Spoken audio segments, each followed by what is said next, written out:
buenas noches y bienvenidos a su programa Vamos a Descubrir. Este programa es coauspiciado por la Universidad Pedagógica Nacional Francisco Morazán y por Televisión Educativa Nacional Canal 10. Para nosotros es un gusto llevarle de nuevo hasta sus hogares un nuevo tema, un nuevo programa y también un nuevo invitado. Antes de entrar de lleno con el tema de esta noche, le invitamos a que sea parte de nuestras notas informativas sobre lo acontecido en nuestra casa de estudio.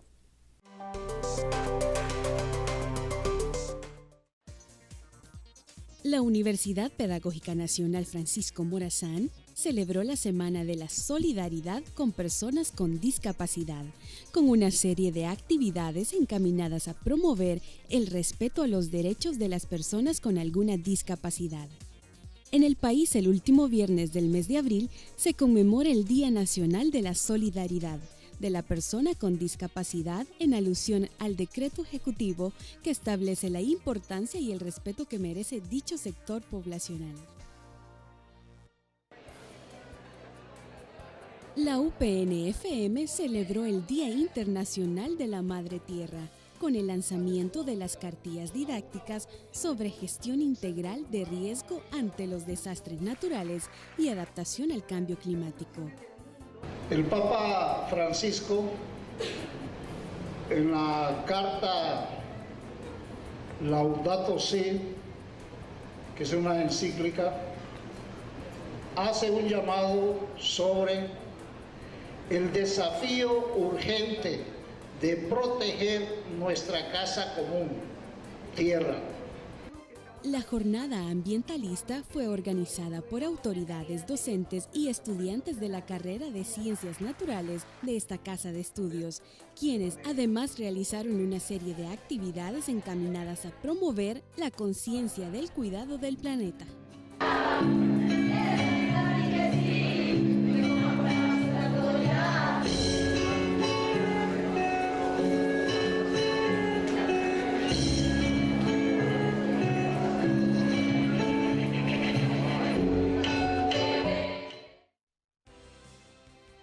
El taller sobre redacción de notas culturales y comunicados de prensa que impulsa la Dirección de Extensión de la Universidad Pedagógica Nacional Francisco Morazán cerró con un espacio cultural. El taller impartido por el periodista y poeta Johnny Rodríguez pretende promover herramientas inductivas de redacción y estilo para artistas independientes y colectivos, docentes en el área y organizaciones culturales a fin de promover su comunicación con la prensa. Sí, así es. El curso tuvo realmente un buen suceso. Muchas personas, tanto interno como fuera de la universidad, se interesaron en el curso, pero este había sido planteado para los compañeros que son los enlaces y que están trabajando con la redacción y subir la información a la página oficial de Facebook. Así que nos acompañan los enlaces, los compañeros que son enlace en los distintos centros regionales del país. El evento contó con la participación de la flautista internacional Jessie Godoy y el pianista Moisés Sánchez y Johnny Rodríguez, quienes deleitaron al público con sus interpretaciones. Apostarle mucho a la identidad, pues estamos en un mundo que gira y cambia y nos llenamos de cosas que no pertenecen a Honduras y nos gustan más esas cosas que quizás lo nuestro, de ver la belleza, de ver el arte que se está construyendo aquí. Entonces es ser más fieles a nosotros mismos. La actividad culminó con la entrega de reconocimientos y un exquisito almuerzo patrocinado por la Dirección de Extensión.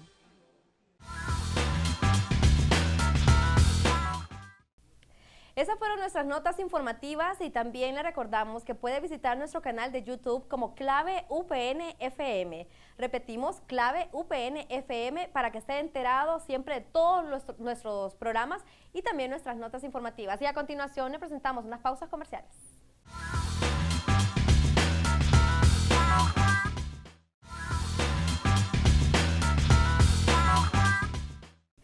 Bien, muchas gracias por continuar con nosotros. Como decíamos en el segmento anterior, hoy tenemos un tema bien interesante y es que recientemente en nuestro país se ha conmemorado el Día del Trabajador y así que muchas felicidades a toda la clase obrera, los que damos el pulmón, como decimos, por nuestro país, por seguir adelante, por sacar adelante a nuestras familias. Muchísimas felicidades y para todos nosotros, los que trabajamos muy fuerte y arduamente cada día, tenemos dedicado este programa. Muchos celebramos el 1 de mayo, pero realmente no conocemos lo que hay alrededor del 1 de mayo. Entonces queremos llevarle a ustedes toda la información de que por qué se celebra o por qué se conmemora, por qué lo de las marchas, y para eso tenemos un invitado y él es el magíster Virgilio Maradiaga, que es profesor del Departamento de Ciencias Sociales de nuestra Universidad Pedagógica, quien a continuación va a estar abordando diferentes preguntas que nosotros vamos a tener hacia él. Bienvenido, licenciado, a nuestro programa. Me alegra mucho estar con ustedes. Gracias, gracias. Y para entrar de lleno, pues con nuestro tema, como les decimos, queremos que usted esté informado y queremos que juntos descubramos por qué se celebra el 1 de mayo y entre muchas otras preguntas que van a surgir en todos los siguientes segmentos. Pero para empezar, licenciado, coméntenos qué es el movimiento obrero. Bueno, el movimiento obrero, como bien lo expresa, ¿verdad?, el concepto, es todo un proceso de desarrollo que nació en las entrañas mismas de la Edad Media, del feudalismo, con el desarrollo del comercio y particularmente de la manufactura, ¿no?, que es la transformación de la artesanía medieval. Y la manufactura es casi el momento de transición hacia la fábrica moderna. Ahí es donde se engendran entonces los primeros elementos que van a constituir lo que más tarde va a ser la clase obrera. Cuando ya se comienza a pagar un salario, cuando se le dan determinadas funciones, cuando la manufactura se centraliza en un lugar determinado, y entonces va apareciéndose ya mucho, poco a poco, ¿verdad?, a la fábrica. Y de esa manera entonces nacen los primeros gérmenes, ¿verdad?, del movimiento obrero. Y posteriormente, ya con el desarrollo de las relaciones mercantiles, ¿verdad?, y con el nacimiento de los mercados nacionales y la nación, que es un término también que nace del capitalismo mismo, y con el fortalecimiento de la industria, lógicamente de que cuando ya entramos al maquinismo, ¿verdad?, después de 1700 en Inglaterra, ya la clase obrera se puede decir de que se ha constituido como una clase en sí, ¿verdad? Okay. Y entonces, de esa manera podemos decir de que en las entrañas del feudalismo y de los siervos feudales van a ser lo que es la clase obrera, que en algunos momentos se le ha llamado también proletariado, porque esto viene del término prole, ¿verdad?, porque se supone que el obrero no tiene nada en absoluto, más que su fuerza de trabajo y su familia, sus hijos, que es la prole. Que es la prole, de ahí viene el proletariado. Proletariado. Bien, ya no, hablamos de este movimiento obrero, ya hablamos, nos mencionó cuál es el origen, ahora hablemos de la evolución de la clase obrera. Bueno, la clase obrera tiene diferentes momentos y diferentes niveles, ¿verdad?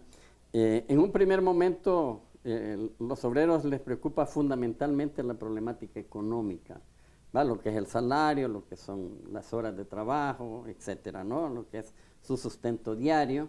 Este momento es eminentemente economicista, ¿verdad?, casi todos los planteamientos de los obreros son económicos. Posteriormente viene un momento que es el momento ideológico, cuando el obrero comienza a tratar de ubicarse dentro de la sociedad, quién soy, cómo somos, qué hacemos, ¿verdad?, por qué estamos siendo explotados, etcétera, ¿no? Entonces este momento es el momento ideológico, ¿verdad? Y entre el momento economicista, ¿verdad?, y el momento ideológico hay un momento político donde el obrero ve el gobierno, ve a las instituciones gubernamentales, ve al Estado, ¿verdad?, como el culpable de la situación que está viviendo, ¿no? Que no es muy diferente a lo que actualmente vivimos, ¿verdad? Lógicamente. Sí, uno va, por ejemplo, vamos a una entrevista de trabajo, pero lo primerito que queremos conocer, ¿y cuánto paga? Correcto. ¿Y cuáles son mis días libres? Así ¿Y es. cuál es mi horario? Dice Sí. uno.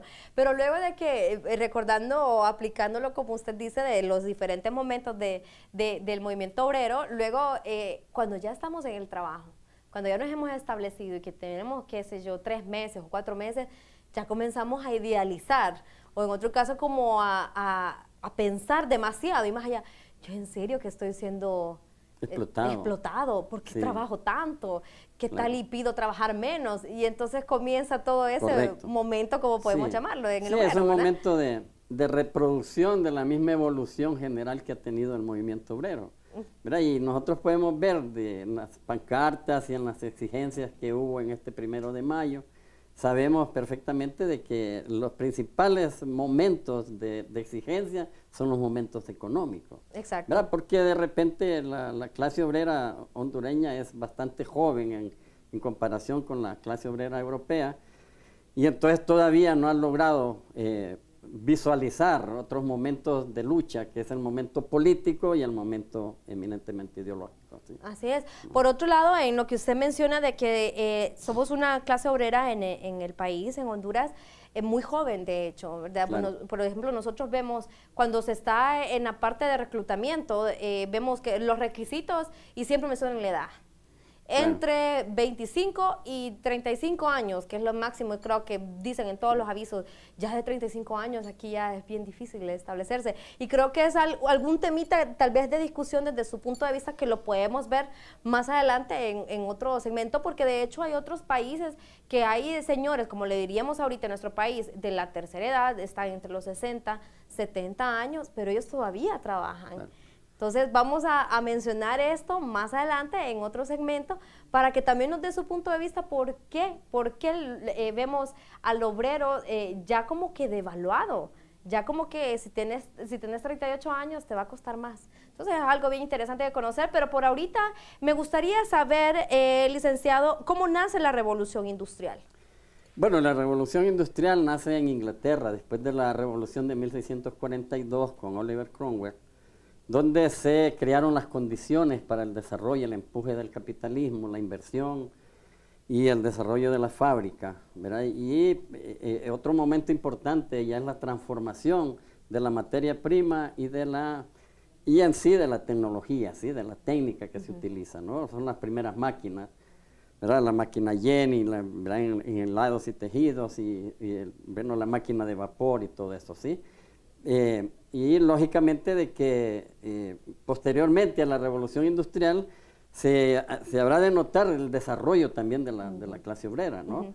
En la medida que el desarrollo del capitalismo va ascendiendo, lógicamente la clase obrera se va también fortaleciendo, ¿no?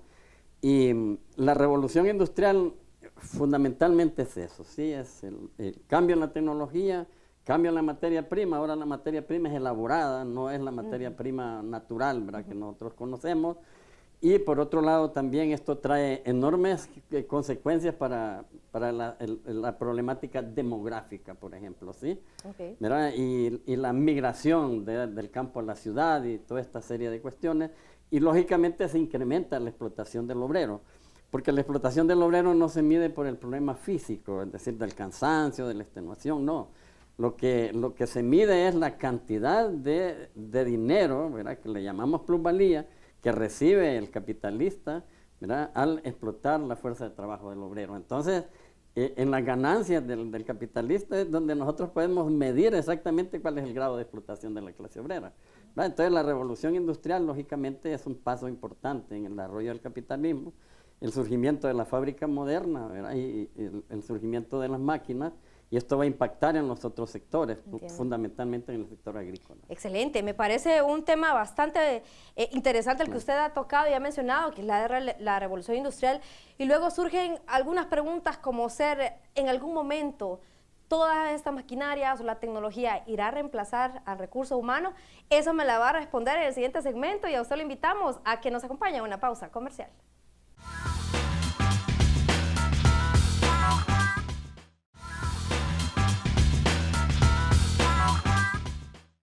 Y continuamos, este es su programa, vamos a descubrir un programa que lleva esto de celebrar o conmemorar el Día del Trabajador, y si no nos vio en el segmento anterior, pues déjenos felicitarlo a usted que nos está viendo y que es parte del grupo de trabajadores y de luchadores que estamos en este país para engrandecer el país, para ser personas productivas, ¿verdad? Y me encuentro en set con nuestro invitado de esta noche, el magíster Virgilio Maradiaga, profesor del área de Ciencias Sociales de la Universidad Pedagógica, quien ya nos habló y nos conceptualizó qué es la revolución industrial, el movimiento obrero, cómo surge y un poco de historia que estuvimos viendo en el segmento anterior.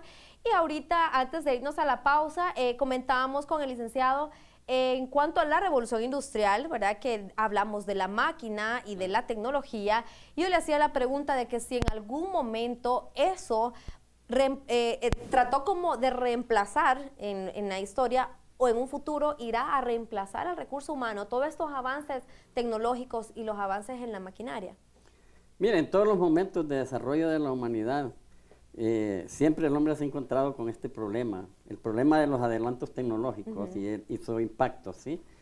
No es hasta ahora que nosotros tenemos la computadora, que tenemos esta tecnología tan moderna, que preocupa tanto a la humanidad. Es decir, en todos los tiempos, en la época griega también se preocuparon, ¿verdad?, con los adelantos tecnológicos que había en la época del Imperio Romano, posteriormente en la Edad Media, etcétera. Es decir, que siempre es una pregunta interesante, ¿no? Es decir, ¿qué papel juega la tecnología? ¿Cómo se debe utilizar? ¿Verdad? ¿Cuáles son los perjuicios que puede causar, ¿verdad?, a las personas? Etcétera, ¿no? Entonces, lógicamente de que al momento de la revolución industrial, para los obreros fue hasta en determinado momento, ¿verdad?, un golpe, ¿verdad?, a su economía, claro, a su ocupación, etcétera, porque muchos de los obreros después del año de 1700 comenzaron a ser despedidos de algunas empresas porque fueron sustituidos por alguna maquinaria.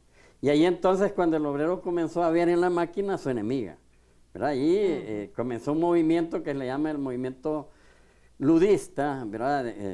De Ned Ludd se llamaba, uno de los que impulsó este movimiento, y se fue generalizando la idea de destruir las máquinas, ¿verdad?, para volver nuevamente a conseguir el trabajo que habían perdido. Okay, entonces, pero poco a poco se fueron dando cuenta, lógicamente, de que no era la solución, de que esa no era la solución y que eso más bien podía facilitar, pues, el trabajo del obrero, porque el secreto de la tecnología es que no es que tire a la calle a los obreros, sino que le facilite el trabajo, y está comprobado que en la medida que el obrero conoce y puede manejar la tecnología, es más productivo para las empresas. Claro, ¿verdad? Y que me imagino ahorra tiempo también, y correcto, además de eso, si sabe manejar la tecnología, pues está claro, ganando experiencia, que luego para uno de obrero, pues eso es bien importante. Hablamos entonces del ludismo como un primer movimiento, como un ¿verdad?, primer momento, sí, de la conciencia obrera, ¿sí?, del desarrollo de la conciencia obrera.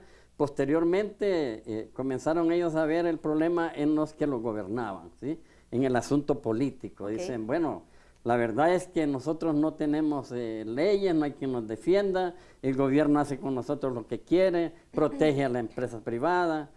Mira, y surge entonces la idea de que los mandos intermedios, ¿verdad?, de los gobiernos eran los que causaban más daño al obrero. Y comenzaron entonces a escribir una serie de cartas, ¿verdad?, para que llegaran a la monarquía en algunos casos y que llegaran a los parlamentos en otros momentos, denunciando, ¿verdad?, la acción de los mandos intermedios del gobierno, y a este movimiento que se fue desarrollando, ¿no?, principalmente en Inglaterra y un poco en Francia, se le llamó el cartismo, ¿verdad?, que era por esta cantidad de cartas, ¿verdad?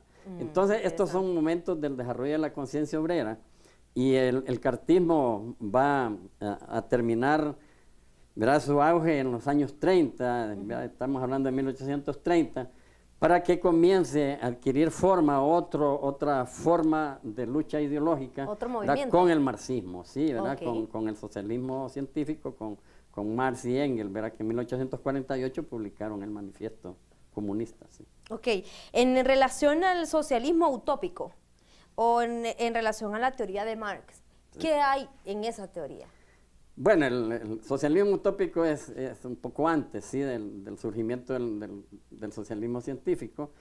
Como la palabra lo indica, los utopistas pensaban en algo, convertir a la sociedad en algo maravilloso, ¿sí? Que no hubiera explotación, que todos fueran iguales, que hubiera fraternidad. Y hubo algunos que trataron de experimentar, ¿sí? Como Owen, ¿verdad? Como Campanella, etcétera, otros Saint-Simon, ¿verdad? Que creyeron realmente de que la sociedad capitalista podía convertirse en una sociedad igualitaria, en una sociedad de ayuda mutua, etcétera, ¿no? Y hicieron algunos experimentos sociales que fracasaron, lógicamente, ¿verdad? Y más bien eso del socialismo utópico sirve como fuente ideológica para el socialismo científico de Marx posteriormente, ¿no? Una de las fuentes va a ser el socialismo utópico, y como fue también la filosofía clásica alemana y como fue también la economía clásica inglesa, ¿sí? Todos estos movimientos o momentos que surgen, entonces están relacionados a buscar una solución. Correcto. Al problema del obrero. Absolutamente. Que si lo venimos y lo pasamos a la actualidad, no es nada nuevo. Claro. ¿Verdad? La clase obrera siempre, pues, en su lucha de que esté todo a favor de ellos, pues, con un horario flexible de trabajo, con un salario, pues, que cubra sus necesidades, pero siempre a la par de eso hay otros inconvenientes de que apenas nos suben el sueldo un poquito, pero la canasta básica también se va por las nubes.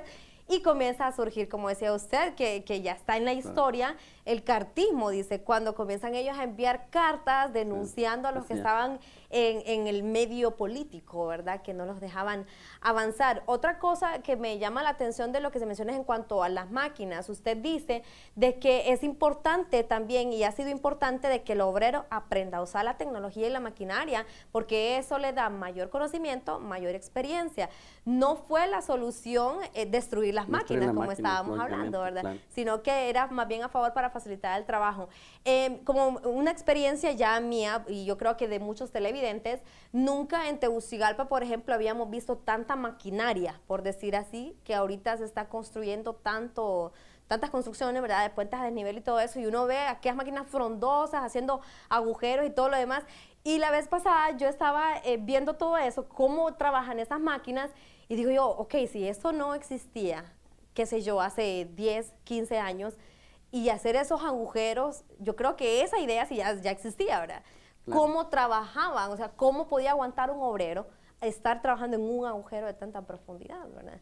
Bueno, esto es de la época antigua, ¿no? Hay enormes preguntas y misterios, por ejemplo, cómo se construyeron las pirámides de Egipto en la época faraónica, cómo se construyó todo lo que existe ahora en las grandes civilizaciones aztecas, la inca, bloques de piedra que pesan toneladas y que permanecen, que miden 40 o 50 metros, ¿verdad? Y etcétera, y qué cortes más perfectos los que se hicieron. Y hay mucha especulación al respecto, de que fueron entes de otros planetas, etcétera. Pero en Machu Picchu hay rocas tan grandes, ¿verdad? Y sin embargo, en las uniones que hay de una roca con otra no cabe ni un cuchillo. De cómo hicieron esos cortes tan perfectos, ¿no? Con esto lo que quiero decir es que, lógicamente, ¿verdad? El ser humano tiene necesariamente que ir buscando maneras de transformar. Sin embargo, la pala, el rastrillo, la piocha, la barra siguen siendo instrumentos fundamentales. Y que no funcionan sin un recurso humano, ¿verdad? Capacitado, qué sé yo, o que tenga fuerza y energía para elaborar esas funciones.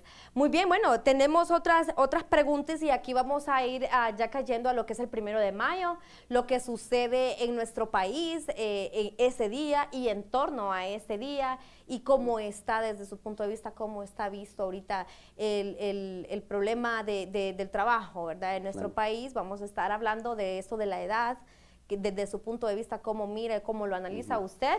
Y ahorita pues nos vamos a una pausa comercial, esperando que usted continúe con nosotros, porque estamos hablando sobre el trabajador hondureño y el Día del Trabajador, que por cierto, muchas felicidades de nuevo. Así que acompáñenos en el siguiente segmento después de esta pausa comercial.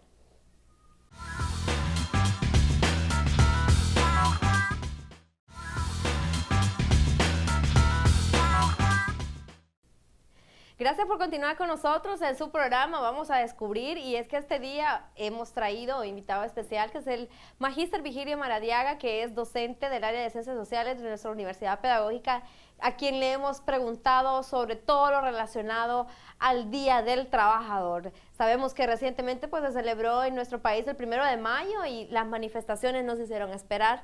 Es ya de todos los años pues, que la clase obrera va y hace sus marchas, y pues ya estuvimos hablando un poco de la historia también en torno a esto de la revolución industrial. Incluso ya estuvimos hablando en el segmento anterior de los momentos que la clase obrera vivió en aquellos tiempos, los movimientos que usted mencionaba de los 1830 o los 1840, y ahorita pues ya estamos en algo más específico. Sabemos que el 1 de mayo pues se celebra a nivel internacional, también en otros países.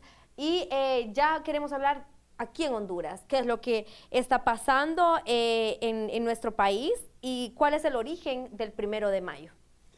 Bien, el 1 de mayo surge a raíz de los acontecimientos en 1886 en Chicago, en los Estados Unidos, cuando una buena cantidad de obreros de una fábrica de maquinaria agrícola se levantó en una huelga que va a durar bastante tiempo y que conmovió todos los cimientos del sistema económico de los Estados Unidos. Fueron más de 200,000 obreros, ¿verdad?, que se levantaron en huelga, y esto terminó con una tragedia, podríamos decir, cuando unos provocadores que entraron supuestamente a formar parte de la manifestación incendiaron y cometieron algunos abusos contra la policía, etcétera, ¿no? Y entonces se armó un buen zipizape, ¿no?, entre los obreros y los policías, que terminaron golpeando a los obreros y por otro lado también deteniendo a muchos de los líderes. Okay.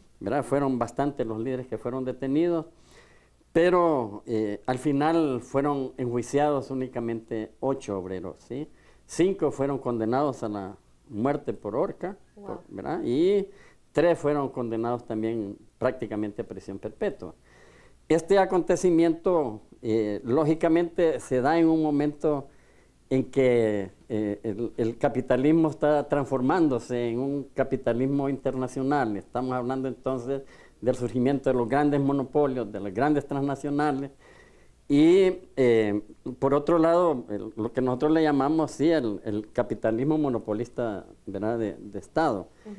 Y en 1889, entonces, en una reunión que tienen, ¿verdad?, 12 obreros y todo lo que significaba el sistema de partidos de izquierda en París en 1889, decidieron entonces cada 1 de mayo conmemorar como Día, ¿verdad?, Internacional del Trabajador, no del trabajo, del trabajador, ¿verdad?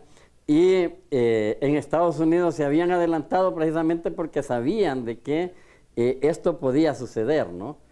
Y se adelantaron para establecer el 1 de septiembre, más bien, de cada año como Día Internacional, o mejor dicho, Día en los Estados Unidos del Trabajador, ¿verdad? Y posteriormente se unió a esto Canadá también, ¿no? Pero realmente el día reconocido internacionalmente en todos los continentes es el 1 de mayo, por la tragedia de los mártires de Chicago. Así nace el 1 de mayo, que lógicamente a nivel de América Latina va a tener impacto diferente de acuerdo al desarrollo industrial, pues, empresarial que tenga cada uno de los países, ¿no? En los países con un desarrollo capitalista considerable, como es México, como es Argentina, Brasil, etcétera, no se hizo esperar, ¿verdad?, grandes manifestaciones y las celebraciones del 1 de mayo. Y esa es una de otra pregunta que le tenemos. ¿Qué ha sucedido en América Latina en torno a la fecha? Acontecimientos como más importantes, quizás, claro, que estén en la historia, que conozcamos. Claro, totalmente, ¿verdad? Nosotros vemos, por ejemplo, de que en Argentina existe una plaza, principalmente la Plaza de Mayo, que está el movimiento de las madres, ¿verdad?, que en esa plaza precisamente, es decir, mayo se hizo un mes fundamental, importantísimo, ¿no? Y en el caso de Honduras particularmente, va a adquirir fuerza, ¿no?, lo que es el 1 de mayo, lo que es el Día del Trabajo, después de la huelga de 1954, ¿verdad? Es decir, el 1 de mayo de 1954 los obreros se encuentran en plenitud de huelga que va a durar más de un mes, ¿no? Y que conmovió todos los cimientos también de la economía, la política, ¿verdad? Y la ideología de todo Centroamérica, podríamos decir, ¿no? Pero particularmente lo que significa Honduras, ¿sí? Y 1954 únicamente es la cúspide, ¿sí? de todo un desarrollo que se vino dando de la clase obrera, porque en 1921 se formó una confederación obrera, ¿verdad? Obrera hondureña, y se formaron también algunos movimientos obreros de izquierda, ¿sí? Allí nació en 1822, perdón, en 1922, ¿verdad? Lo que es el Partido Comunista en San Pedro Sula, ¿verdad? Porque ya en otros países de Centroamérica habían surgido. Entonces el movimiento obrero latinoamericano está también mucho en relación con la acción que han tenido los movimientos de izquierda, ¿verdad? En América Latina y en Honduras no es la excepción, ¿verdad? Es decir, en la huelga del 54 participó, ¿verdad?, el Partido Comunista, que se había ya fundado y refundado nuevamente el 10 de abril de 1954, y algunos de los grandes líderes, como por ejemplo Juan Canales, que fue un líder indiscutible en la huelga del 54, pertenecía al Partido Comunista de Honduras. Entiendo. A raíz de esta huelga de 1954, ¿qué sucede en Honduras? Bueno, en primer lugar hay que decir de que fue un triunfo de los obreros, ¿verdad?, de las bananeras, porque ellos habían tenido ya varias huelgas. Hubo huelgas en 1921, hubo huelgas en 1936, ¿verdad? Y todas estas huelgas que hubo antes, se pueden decir que fueron ensayos para la gran huelga de 1954, que adquirió un respaldo casi de todo el pueblo hondureño. Era interesante, por ejemplo, se estaban construyendo algunos puentes acá en Tegucigalpa y los obreros pararon, ¿verdad?, para mandar provisión, ¿verdad?, y pedir en las casas para los obreros que estaban en huelga en la costa norte. Entonces se dio un movimiento de solidaridad enorme. Por otro lado, se consiguieron algunas de las, ¿verdad?, se firmó un pliego, ¿verdad?, de entendimiento con las compañías bananeras para ponerle límites a las jornadas de trabajo, para mejorar el sistema salarial, y nació, que va a ser posteriormente recogido en el Código de Trabajo, lo que son las negociaciones, ¿sí?, de contratos colectivos. Y lógicamente esto abrió paso también a la fundación de las principales organizaciones obreras. Primero va el Citraterco, posteriormente la FECECIT, ¿verdad?, y sindicatos que posteriormente en los años 50 y 60 van a surgir, ¿sí? Que de hecho los sindicatos actualmente tienen esa función, de hecho, de respaldar al trabajador. Debiera ser, sí, definitivamente. Debiera ¿no? ser. Claro. Okay. Digo eso porque lógicamente, ¿verdad?, se ha ido perdiendo de repente la visión primaria, ¿no?, de lo que significa el movimiento gremial, ¿verdad? A veces se ha querido transformar el movimiento gremial en un movimiento político, pero hay que decirlo muy claramente, ¿no? Ha sido, a mi juicio, ¿no?, y con mucho respeto para el movimiento obrero, ¿verdad?, que querer transformar un movimiento social, un movimiento de gremio, ¿verdad?, en movimiento político, a mi juicio es un error. ¿Por qué? Porque en un movimiento gremial deben coincidir todas las personas, claro, involucradas en esos intereses, ¿verdad? Pero si nosotros entonces firmamos, ¿no?, un compromiso con un partido X, entonces lógicamente los otros se sienten desprotegidos, claro, y vendrá la división y vendrá la confrontación. Y lógicamente también el Estado va a responder a eso, porque el Estado, ¿verdad?, respeta el gremialismo. Pero cuando el gremialismo pasa al momento político, lógicamente el Estado tiene también que intervenir, ¿no? Y eso se hace, sí. Línea. Claro, lógicamente. Yo recuerdo, ¿no?, ahorita para que se iba a hacer las marchas del 1 de mayo aquí en nuestro país, y estaban entrevistando a alguien y dijeron por la radio, este año no queremos, dijo, que ningún movimiento político se acerque a las marchas. Claro. Porque no quería, o sea, ellos quieren ser su marcha de los obreros, así como surge desde cuando usted Claro. dice de la huelga, Claro. ¿verdad? De los campos bananeros y todo eso, y mantener el origen de eso, ¿verdad? Claro. De que somos los trabajadores los que queremos ir y conmemorar el Día del Trabajador y ya no mezclar una cosa con la otra, porque de Mire, hecho en América Latina realmente hay ejemplos, ¿no?, del gremialismo que ha sido el germen para grandes transformaciones en Brasil, en Argentina, en Chile, ahora en Ecuador, ¿verdad? Es decir, los movimientos obreros y los movimientos magisteriales, movimientos campesinos, ¿verdad?, se han unificado para llevar adelante un proyecto, ¿verdad?, que es un proyecto político, pero que recoge, ¿verdad?, las virtudes, las condiciones, las situaciones y la ideología de diferentes sectores sociales, ¿no? Entiendo. Hablábamos entonces ya para ir como que cerrando nuestro programa, estuvimos hablando de la historia, de la revolución industrial, de los momentos que tiene en la historia todo lo de la clase obrera, ya explicamos cómo surgen los movimientos del 1 de mayo en Honduras, ¿verdad? Y ya estuvimos hablando también en relación a qué otras cosas suceden en Latinoamérica en torno a esta fecha. Ahorita nos vamos a otra pausa comercial. Al regresar vamos a estar dando ya nuestras conclusiones. El licenciado nos va también a dar el punto de vista, porque eso ya lo dejé para este último segmento en cuanto a la edad, por qué ya no se contrata gente mayor de tantos años. Si usted quiere saber la respuesta, por favor nos acompaña. Y ahorita vamos a una pausa comercial.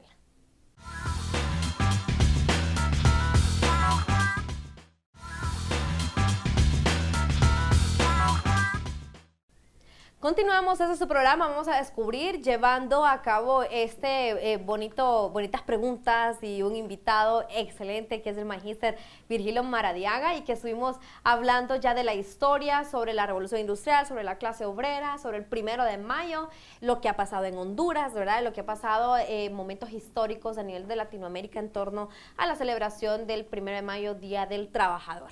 Ahorita ya estamos en nuestro segmento de conclusiones y extracámara. Hablábamos también de este aspecto de la discriminación, por llamarlo así, en cuanto a los requisitos que se solicitan ahora para que uno pueda aplicar a una plaza de trabajo.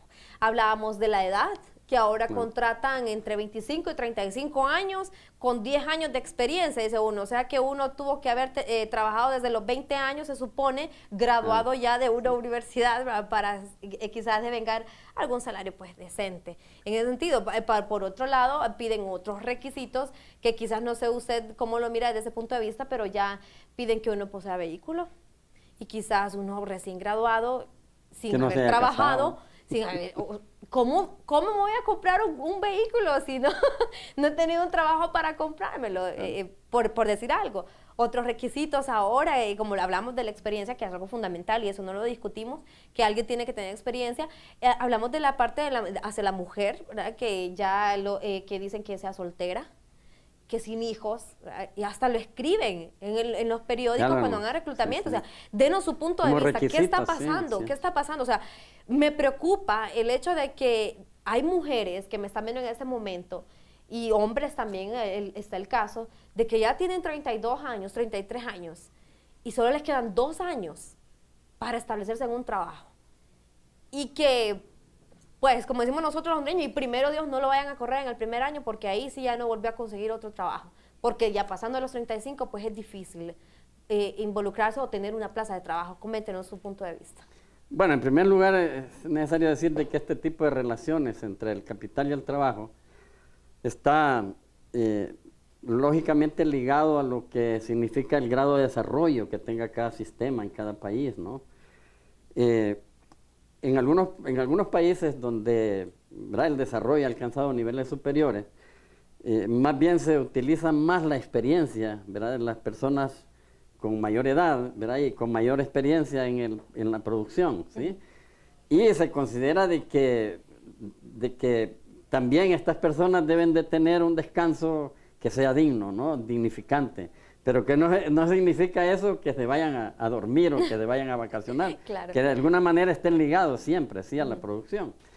Entonces, lógicamente, en aquellos países y en aquellas sociedades donde todavía priva más el asunto eminentemente físico, del trabajo físico, y que se anda buscando que la gente pueda rendir más físicamente, ¿verdad? Entonces, por eso, en primer lugar, ¿verdad? Se desprecia un poco el trabajo femenino. Y por otro lado, ¿verdad? Se desprecia también el trabajo de los ancianos. Y hay algo que también los empresarios siempre les preocupa, que es el tiempo que tiene de prenatal y postnatal la mujer, ¿verdad? Entonces, se busca mujer también que, o que no esté embarazada por un lado, pero por otro lado también de que no tenga posibilidades de embarazarse, y por eso exigen también de que sean solteros, ¿verdad? Okay. Entonces, yo digo de que en el caso, por ejemplo, de la sociedad hondureña, ¿verdad? El desarrollo del capitalismo no ha alcanzado niveles donde pueda dignificar más el trabajo, ¿verdad? Porque el desarrollo del capitalismo no solamente es un desarrollo eminentemente tecnológico y además económico, sino que también es un desarrollo ideológico, ¿sí? Yo me he fijado, por ejemplo, que los empresarios de San Pedro Sula son más progresistas y tienen una visión, ¿no?, del desarrollo económico diferente al de otros sectores de la nacionalidad hondureña, ¿no? ¿Por qué? Porque lógicamente el desarrollo que ellos tienen es mayor, pues, que en otros lugares. Y digo entonces, ¿verdad?, de que el dueño de los medios de producción, es decir, el capitalista, el empresario, ¿verdad?, debe entender de que en la medida en que el obrero trabaje en mejores condiciones, ¿verdad?, y que tenga una dignificación mayor, producirá más, ¿verdad? Eso es lógico, claro, ¿sí? Que sí. Pero si estamos todavía viviendo los momentos de principios del capitalismo, ¿verdad?, donde trabajaba 16 horas, ¿verdad?, en el día, y donde ¿verdad?, se buscaba la mayor explotación, lógicamente de que seguiremos viviendo en esta situación, ¿verdad? Y por otro lado hay que ver también cuáles son, ¿verdad?, las preocupaciones del Estado respecto a los trabajadores, ¿verdad?, y cuál es la supervisión que se tiene, ¿verdad?, para los empresarios y a la fábrica, ¿verdad?, para ver cuál es la situación de los obreros, que el Estado debiera prestar más atención, ¿verdad?, y más preocupación por esta situación. Excelente. Muchísimas gracias al licenciado Virgilio Maradiaga. Muchas gracias por habernos acompañado. Y lo esperamos en otro bonito programa para que nos siga llenando de ese conocimiento y esa experiencia que usted tiene en relación a todos estos temas. Y a usted, mi querido televidente, muchas gracias por habernos acompañado una vez más. Este es su programa Vamos a Descubrir y pues como siempre lo digo, Honduras es linda, Honduras es bella, usted es parte de ella. Feliz Día del Trabajador, a seguir adelante, no se preocupe si aún usted no está establecido en un lugar, aquí toca emprender, licenciado, ¿verdad? De la necesidad surgen las mejores ideas. Y con este mensaje lo dejamos para que nos acompañe en otro programa más la próxima semana, siempre a la misma hora y por este mismo canal, Televisión Educativa Nacional, Canal 10, y programa coauspiciado por la Universidad Pedagógica Nacional Francisco Morazán. Buenas noches.